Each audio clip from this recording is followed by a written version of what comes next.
ասացիք, որ ինքն էլ հանրապետականների հետ կապ ունի։ 2017 թվին եղել է ռեյտինգային տեխնացու ՀՀԿ ցուցակով։ Բայց ասում եք կուսակցական չեմ եղել։ Դե կուսակցական պարտադիր չալնես, ինքը պատգամավոր տեխնացու եղել ՀՀԿ-ի ցուցակով ռեյտինգային Վարդան Այվազյանն ընտրվել, իհարկե իր հեղինակությունը կամ բարձր չէր էլի։ Այդ ռեյտինգայինը Վարդան Այվազյանն ընտրվել, բայց տեխնացու եղել։ Ասիկ իրաց խմբակցությունից ես նոր նստեցի, հաշվեցի, նայեք, Սասուն Միքայելյան, ՀՀԿ խորհրդի անդամ, 2008 թվին ինքն առաջադրեց Սերժ Սարգսյանի տեխնացու նախագահի պաշտոնը։ Համագումարը իր առաջարկին ընդառաջեց։ Ինքը առաջարկեց, որ իր մարտական ընկերոջը առաջադրեց նախագահի տեխնացու, համագումարն էլ ընդառաջեց։ Անդրանիկ Քոչարյան եղել է Վազգեն Սարգսյանի օգնականը։ Վազգեն Սարգսյանը հանրապետական կուսակցության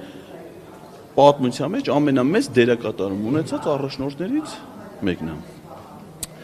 Եկանք բանը Սերգեյ Բագրատյան ՀՀԿ-ի պաշտոնավարման շրջանում որպես կոալիցիոն գործընկեր ԲՀԿ-ի կողմից առաջադրվել է նշանակվել է Վայոց ձորի մարզպետ դից առաջ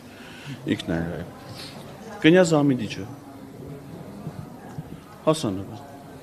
17 թվականին ՀՀԿ համամասնական ցուցակով ընտրվել է ազգային ժողովի պատգամ։ Բանը Ծովինար Վարդանյանը, հայրը Գևորգ Վարդանյանը,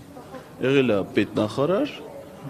շրջակա միջավայրի նախարար, պաշտպանության նախարարի տեղակալ։ Տարբեր անձինք են հայրը եւ երեխան։ Հա, բան չունեմ ասել, բայց այստեղ էլ է, չէ՞, շեշտվում է, որ այս ինչի հայրը պաշտոնա զբաղեցրել, ինչի հայրը խմբակցում, բայց դրա այդ համատեքստում եմ ասում։ Էլ ով կար ընդ, հələ չընտրվածների մեջ, այո, Ռուբինյանն էլ հրաշեի ժամանակ։ Բանը գալիս ենք, ասեմ ձեզ, այնտեղ չընտրվածների Շիրակը Թորոսյան 3 անգամ ՀՀԿ համամասնական ցուցակով ընտրվել է ազգային ժողովի պատգամավոր։ Գագիկ Մելքոնյանը, որ անցած սազիվին կար, պաշտպանության նախարարի տեղակալը նշանակվի երկու գեներալական երկու կոչումն էլ Ռոբերտ Քոչարյանից է ստացել։ Այսինքն նստած 11% խմբակցության հիմիկ բա։ Ուղիղ կապ ունի։ Վերջը հիմա իրավունքի ուժով ա եղել դեռևս 10 քանի 12 թվին դեսպանը նշանակվի 14 թվին։ 12 տարի առաջ։ Պարոն Ղազարյան, քանի հոգու հաշվեցիք, ասեցիք 10 քանի հոգի։ Ոնց որ 7-8 հոգի այս պայդրությամբ, այսինքն ուղիղ տենց կապերով է։ Բան Սարիկը Մինասյանը։ Ասին չէ որ բայց ասին բանը դիմում ա գրել, ինչ որ դիմում է ցույց տվեցին, չէ՞, մամուլում հետ եմ հիշում, որ դիմել է, որ